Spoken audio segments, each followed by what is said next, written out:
សម្រាប់វីដេអូនេះយើងនិយាយទាក់ទងមួយការ update តិចអញ្ចឹងការ update សិននេះគឺវាមាន2 file អញ្ចឹងយើង copy ទាំង2 file ហ្នឹងទៅដើម្បីធ្វើការ update ហ្នឹងអញ្ចឹងឧទាហរណ៍យើង copy ហើយយើងចូលទៅកាន់ folder 2របស់យើងដែរឥឡូវឧទាហរណ៍ខ្ញុំ mouse តាមលើ icon របស់វាមកហើយយើងធ្វើការ copy តម្លាក់មក Ctrl V ឬក៏ចុច paste មកឥឡូវឧទាហរណ៍ថាខ្ញុំបាន copy រួចហើយអញ្ចឹងឥឡូវឧទាហរណ៍ខ្ញុំបើកចូលទៅកាន់កម្មវិធីវានឹងបង្ហាញបែបនេះយើងចុចវាមកហើយយក run មកចឹងការ update នេះគឺយើងផ្លាស់ប្ដូរតាក់ទងជាមួយនឹង icon ដែរគឺយើងបដូរ icon ថ្មី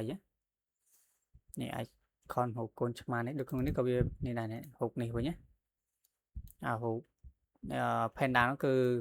main កម្មវិធីទេកម្មវិធីធំឈ្មោះក្តឹបធូរបស់យើងអញ្ចឹងតាក់ទងមួយមុខងារដែលយើងដាក់ហ្នឹងគឺវាមានដូចជាតាក់ទងមួយ menu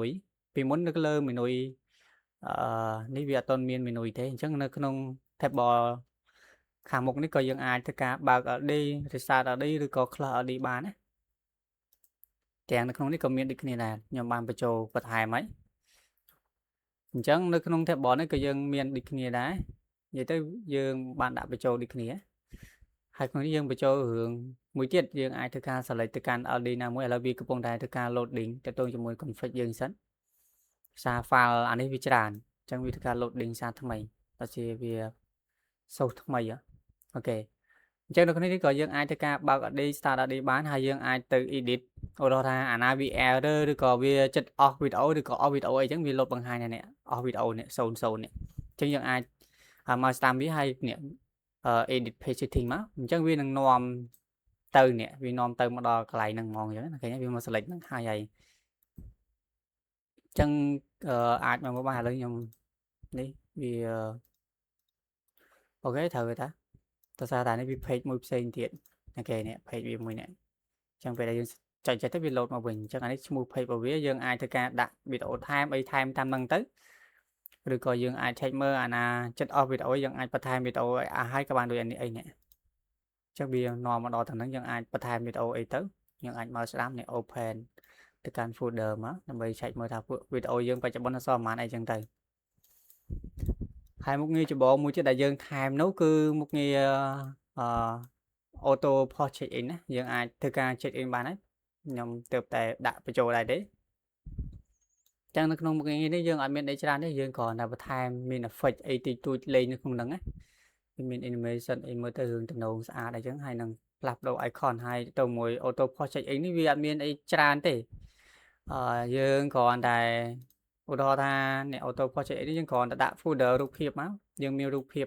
យើងដោរូបភាពចេញពីណាក៏បានយើងយកមកដាក់ទាំងហ្នឹងមកហើយយើងចុច shield ទៅ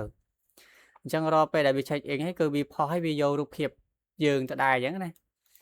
អត់ថាវាផុសផងមានថាវាផុសជាលក្ខណៈរូបភាពឲ្យយើងផងហើយវានឹងធ្វើការ check in ផងអីចឹងណាតែរ account យើងវាអត់ទាន់បាន primary អីអាច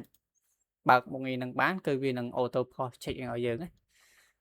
អញ្ចឹងវីដេអូនេះខ្ញុំអត់មានអីច្រើនខ្ញុំគ្រាន់តែនិយាយតិចតួចតាក់ទងជាមួយនឹងការ demo ខ្លះក្នុងការ update ទៅលើ version 1.0.8 ជា version ដែលខ្ញុំទើបតែ release ដាក់ឲ្យហ្នឹងអញ្ចឹងអាច update បានបើសិនចង់ប្រើ version នេះតែថាចង់នៅ version ចាស់ដដែលគឺប្រើ version ចាស់ដដែលទៅចាំមើលតំណែងបន្តិចខ្ញុំនឹងដាក់មុខងារ auto update ចូលតែម្ដងស្រួលយើងគ្រាន់តែបើកទៅមុខងារ auto update ឬក៏អីចឹងទៅវានឹងបង្ហាញឲ្យយើង update auto ហ្មងមិនបាច់ចាំពិបាក down file ខ្ញុំពីក្រៅហើយយកទៅ copy ដាក់ក៏បានដែរអញ្ចឹងបើខ្ញុំមានអី update ថ្មីគ្រាន់តែចុច download ក្នុងកម្មវិធីហ្នឹងទៅគឺវាអាចនេះបានហើយអញ្ចឹងនេះគឺកន្លែងចែក lesson ផ្សេងក៏យើងដាក់ animation ឲ្យវាមើលទៅរឿងតាក់ទាញបន្តិចបន្តួចដែរណាវាការងាររបស់យើងមានតែប៉ុណ្្នឹងទេយើងអត់មានអីច្រើនទេទៅមួយមុខងារ update នេះខ្ញុំគ្រាន់តែឆ្លៀតធ្វើបង្ហាញបន្តិចនៅក្នុង Active Panel ណា